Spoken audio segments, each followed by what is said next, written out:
what I want to say is I notice a lot of people was blaming misogyny. I've been hearing it a lot on social media and stuff. And blaming misogyny is an oversimplification of the election results. And I believe that undermines voters, whether you're male or female, it undermines voters' ability to make the right choice stemming from their position and belief on policy that impacts their lives and most importantly, their kids' lives. Blame shifting is a tactic that's filthy and disappointing. Uh, and protecting the unborn, that's a moral duty. You know, in my book, that's a moral duty. There's laws that's restricting the laws that restrict unborn. I'm sorry, the laws that restrict abortion. They align with biblical value, and that's preserving life, preservation of life. So those who support aborting children or unborn children, they are heathens. They should be judged by the same wrath they cause when a child is in the womb being ripped, life being ripped away. I pray that, I'm gonna pray for them people. But if they don't have any mercy for these unborn children, I pray that God don't spare them any mercy either. Tear their ass apart. I want the fire to burn their flesh from their bones, and then the flesh to be replaced and burned again for eternity. When you talk about children like this, unborn children, and then I got to go downstairs and look at my kids in the eyes, I can just imagine a heartless decision that somebody can make to destroy unborn children. It's just filthy and disgusting to me. Filthy. We were obligated by God to be fruitful and multiply. And coming up with ways to abort children is a way to put a governor screw. Delete, terminate. Time up. My bad. Y'all go ahead. No, I was just saying the delete, terminate. I know we keep using that word. My Yeah. bad. I thought that was the time. I was like, go ahead then. Yeah. I'll yield though. I can get into it. I get passionate, man. Y'all go ahead. All right, go ahead, DJ. Well, I think that the rule of thumb is pretty simple. If you don't believe in abortion, then don't you get an abortion. Um, as for everybody else, You I gotta be think careful that with the they A word. should. I'm sorry. If you don't want to delete, then don't delete. I think that we need to stay out of each other's bodies and out of each other's wombs. Even when we speak about God, God gives us free will. So who are you to take that away? I think that we all have to answer to something when we get to those pearly gates. You are a sinner. You are not without sin. I'm sure you are doing things that you are gonna have to answer for.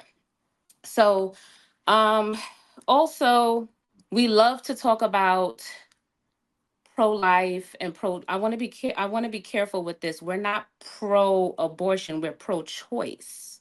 So that means that we're not telling you what to do with your body because we don't have to live out the consequences of your decision. We're not there to take care of your child. We're not there to help you economically, emotionally, spiritually to rear that child. So I think it's really important, first of all, to make that distinction that we are not pro delete, we are pro choice, which means that we just want you to be able to exercise your choice. Secondly, a lot of people say that they're pro life, but this is the same party who also believes in capital punishment, beating children, um, executing people on death penalty. They don't believe in universal education or universal health care. So when that fetus comes out and is actual baby that is breathing, they do not care about the well-being of that child that they forced you to bring into the world. So now here you have it, a bunch of pregnancies that will be forced to come to fruition into a child. And when that child arrives, that same party is going to say, no, no, no, no, no handouts for you. Even though you said, hey, I am economically challenged, or mentally I'm not ready, or spiritually I'm not ready, or this father is not stepping up to the plate.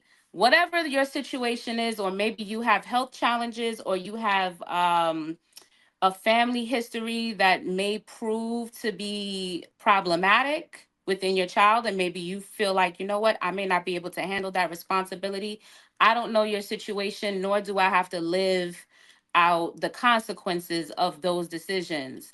So I think it's really important for us to allow people to exercise body autonomy and make those decisions for themselves, because we do not have to live their life. And I would hate to see children that are here and brought forcibly and unwanted.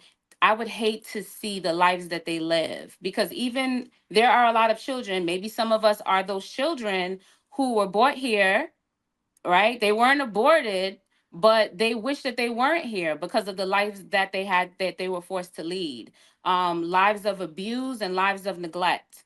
So we have to be careful with what we're forcing on people. I think that everyone needs to mind their own business.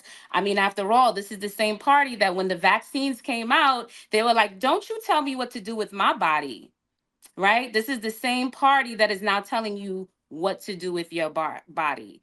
So I am pro-choice, and I just want to remind people that that was not the only thing on the table for this election.